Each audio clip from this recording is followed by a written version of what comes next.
What's going on, guys? I've got here a 2009 Hyundai Accent, and I'm using this car to point out to you the location of the horn fuse, the horn relay.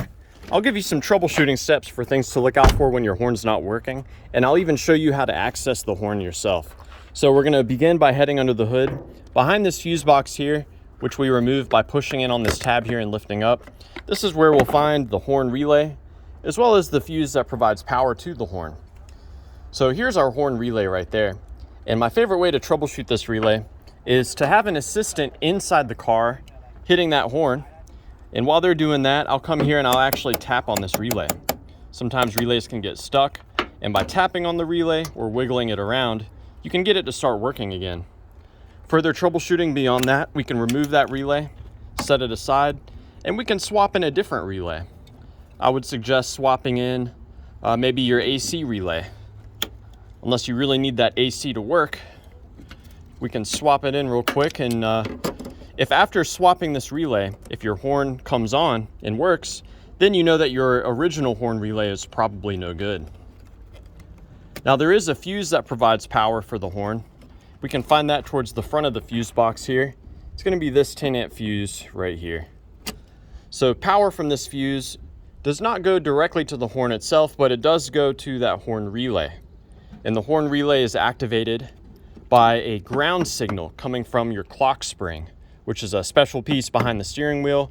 It carries the signal from the horn switch to your relay. Now, one thing we can also do with the horn relay removed is we can actually provide power directly to that horn, which should set that horn off. We can do that by connecting these two pins together. So you can do this with a wire, paper clip, or some pliers like what I have here.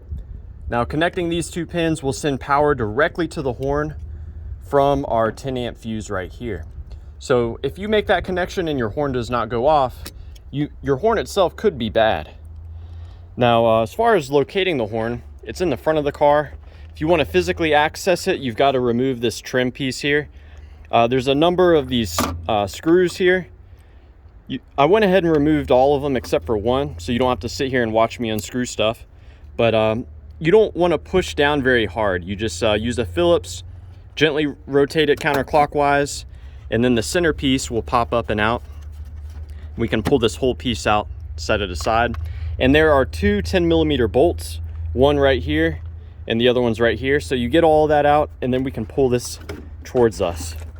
So that's how you can access the horn itself. So just one horn on this. There's a connector here. Let me get this up here. So the connector has both a power and a ground. So the ground is constant ground on that black wire. And the power comes in on that gray wire, which comes from the relay.